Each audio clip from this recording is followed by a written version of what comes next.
FMS just threw me for a loop. I thought I was going to show you guys the newest Land Rover Camel Trophy Edition trucks. There's actually 4 in this series, but then I saw this. It says FCX24m. That means there's a new platform under the body, and we need to check it out. So coming up in this video, I'll show you the latest generation FCX24 platform. We'll take a closer look at these Camel Trophy truck bodies, and then I'm going to do a little bit of trail driving with them. So let's get over to the bench and take a closer look.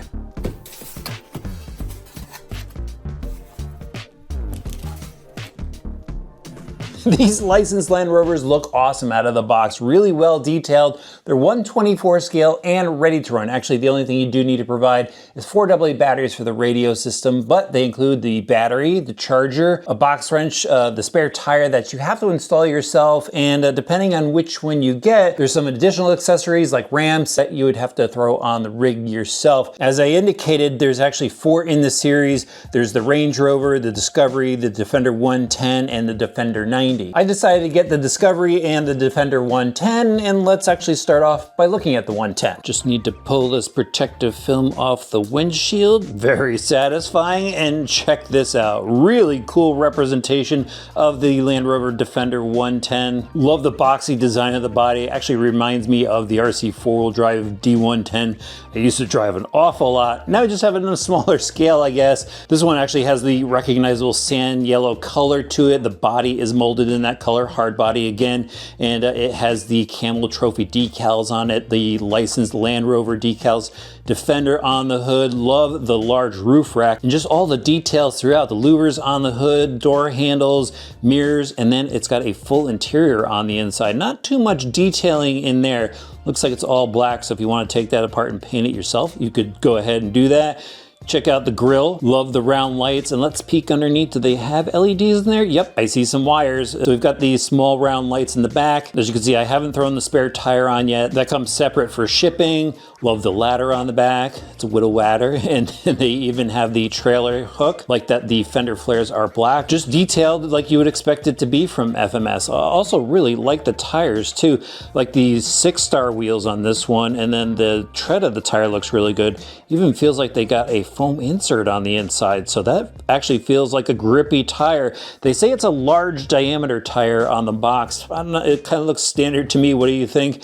And I don't know if these are glued. No, they're not glued from the factory, so just a heads up there. Great looking truck. Now we got to check out the Discovery. I love it. I've never had a Discovery body on an RC car before. This looks really cool. Love all the accessories that they have on this one. So you've got your brush guard on the front bumper. You even have fog lights on the front, lights up on the roof rack, and it looks like you could add LED lights to that. Roof rack itself, I mean, I like the panels on it. It's got a shovel on the one side, axe on the back. They also give you some recovery ramps, so that's cool. You could add that to either side. And then the body itself, love the color, molded ABS plastic. The black on the hood is actually an insert, and then all of the lights are transparent, even the markers on the side. You can see there's a snorkel on it.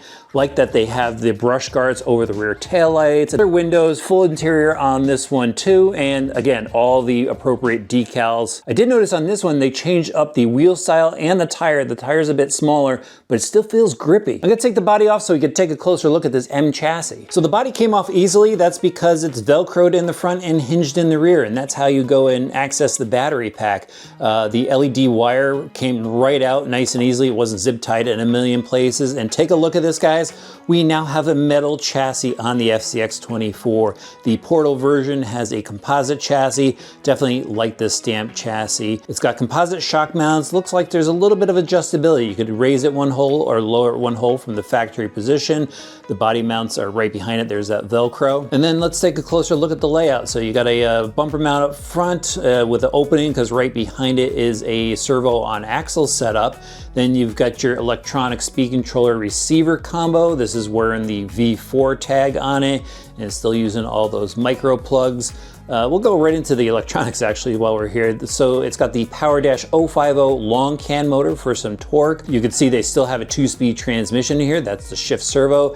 And then it comes with a LiPo battery pack, still the 380 size. So layout looks pretty good. Looks like things are shifted a little bit farther back in comparison. That's actually, yeah, you can see it's got a shorter shaft in the rear than the longer center drive shaft up front. Looks like the weight distribution could be good for general trail driving. So like the weight distribution on it. Even this little switch mount, that's pretty cool as well. Finding little neat things as I go over this. Let's take a look at the suspension now, and they've got composite links on the bottom, Y-link up top, and composite links down below, metal ball studs. The shocks have metal ball studs. I like that this is flanged up top so those shocks don't pop off. But I did go and pull the cap off and didn't see any oil inside. Maybe there was like a drop of oil in there just for a little bit of friction, but it's not a true oil-filled shock.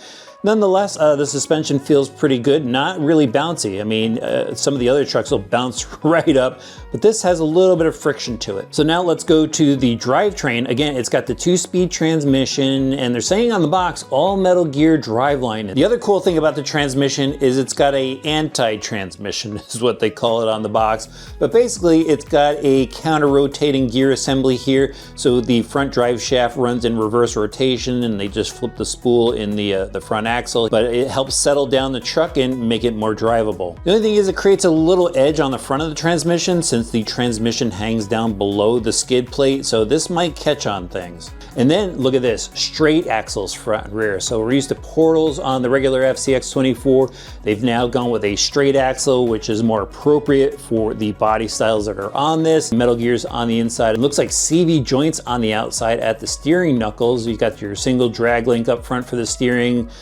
Servo saver in there. Wish they kind of got rid of that, but a lot of people will probably swap out the servo at some point. But back to the driveline here, you got your sliders in the center, and overall a great looking setup. So I like this. I like that they now gave us, you know, all metal gears, a straight axle setup, and these bodies are absolutely awesome. We just need to see them run on the trail. It's test time for the FCX24Ms, and I'm out with my boys. They're gonna be doing most of the driving for this. We're just gonna have fun here under the bridge. I bring a ton of small scale rigs here. This is just the perfect spot to drive them.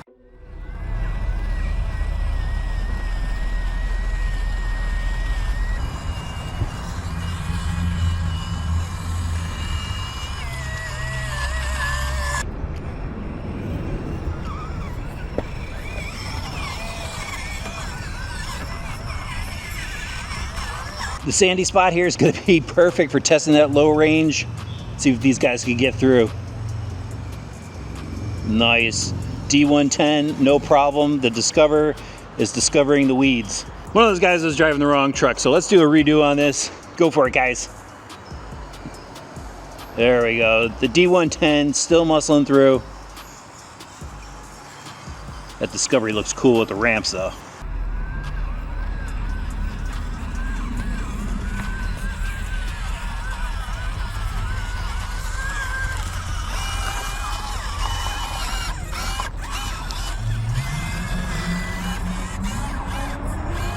We've got the Rocky Mountain Pass Challenge here. The guys have to get up to the top. We're gonna see who gets there first.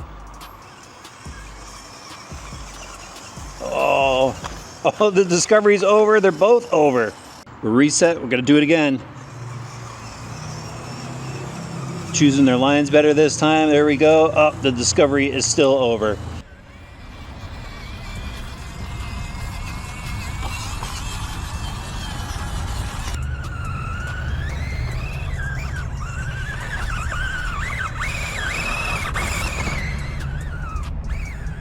Now we got the high-speed challenge through the rocky terrain. Yeah, look at that. Those things are quick.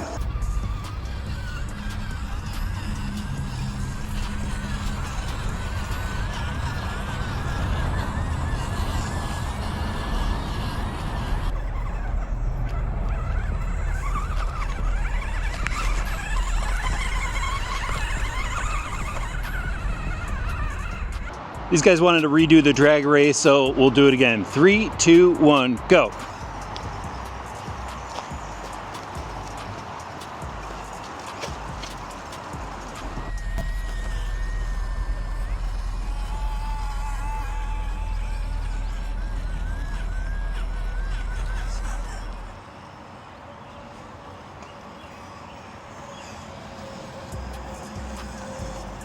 Oh, that was a really good save.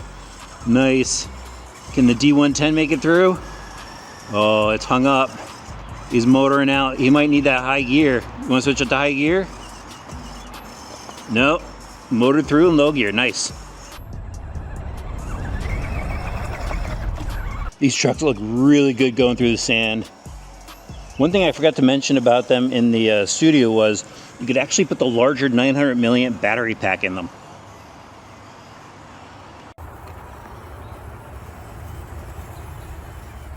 I was a little worried about the steering with the servo sabers maybe being limited, but they seem to be doing really well with this general trail driving.